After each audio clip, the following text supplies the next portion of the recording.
of getting contracted, or you feel a feeling that you are shrinking.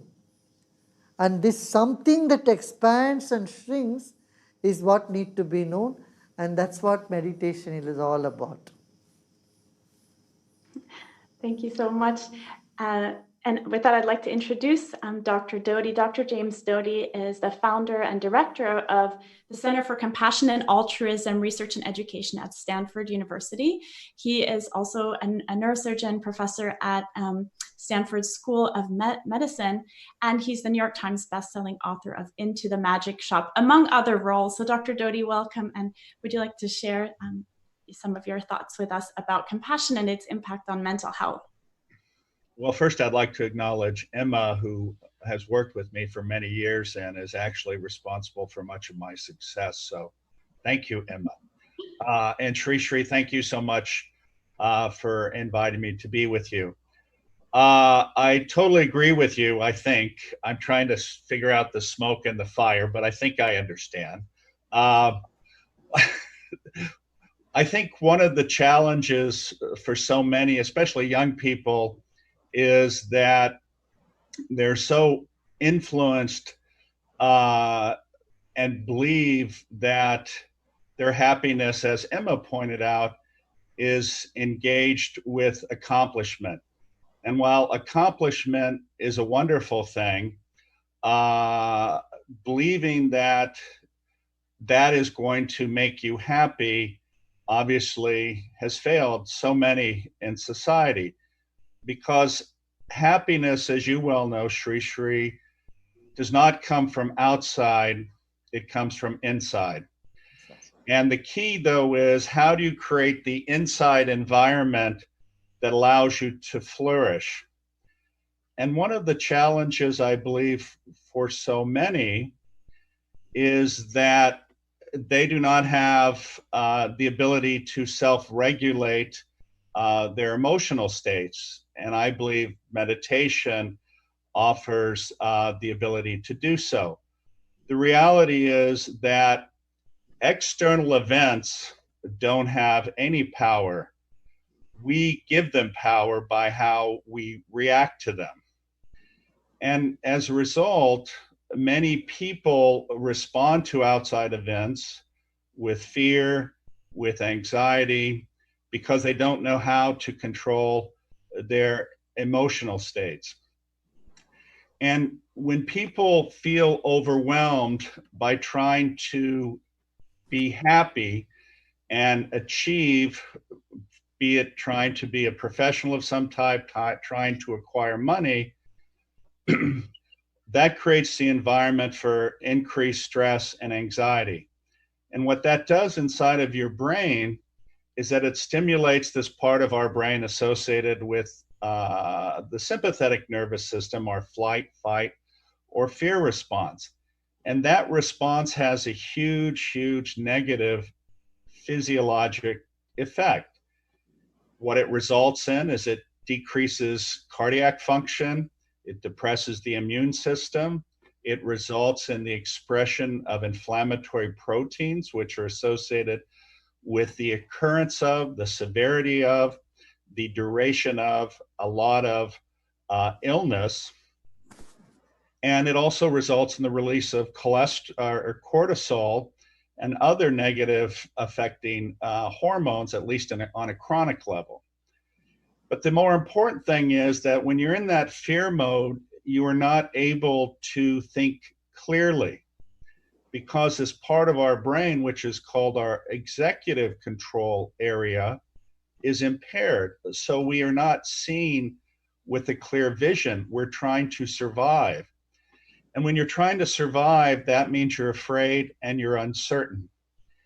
And as a result, I believe that this is the basis for so much unhappiness and the epidemic of stress, anxiety, and depression throughout not only universities, but frankly, throughout society.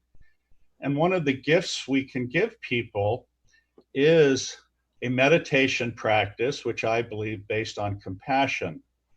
And why is compassion so important? Well, first of all, many times the creation of that stress, that anxiety, is a manifestation of our feeling that we're not good enough, we're not smart enough, we're not accomplished enough, and that people will find out that we're imposters. And that whole feeling creates an immense amount of fear. And what so many people don't appreciate is that they have extraordinary power within themselves, but fear and anxiety and uncertainty and feeling you're not good enough limits one's power, and in some ways gives that power to those emotions. But what can extraordinarily happen when one is kind to themselves, when one is compassionate to themselves, and there is now an immense amount of research that demonstrates self-compassion is extraordinarily powerful. What is that? It's knowing that you are good enough, that it's okay, that you're a human being, that you make mistakes. And in the face of every bit of that, you deserve to be loved. You deserve to be cared for. You deserve to be embraced. And what happens is that when you are kind to yourself, it also is as if the smoke has cleared, because you can see the true nature of reality. And what is that reality? First of all, it's that everyone is suffering in their own way. And when we're in this emotional state where we believe we're not good enough or not smart enough, we center upon ourselves and we do not see how many others are suffering. And when you're able to be compassionate to yourself, it's as if the smoke clears and then you see that others are suffering. And the greatest gift you can give to yourself is to be kind, compassionate, and loving to others. Because what happens when that occurs is that inside of your brain, your reward, your pleasure centers actually increase in metabolism, and you release hormones that actually make you feel better. And you see, the basis of our humanity and how we evolved as a species is the reality that, unlike other species whose offspring run off into the forest immediately, our offspring required 10, 15 years of our energy, our resources, our time to become fully developed, evolved human beings. And they have this incredible ability to intuit facial expressions, body habitus, even smell, to determine mood states. And one of the things people don't realize is that when they're angry, when they're upset, when they're hard on themselves, other people see that and also react. When you use mental training such as meditation and these other practices, suddenly your whole body habitus changes, your facial expressions change,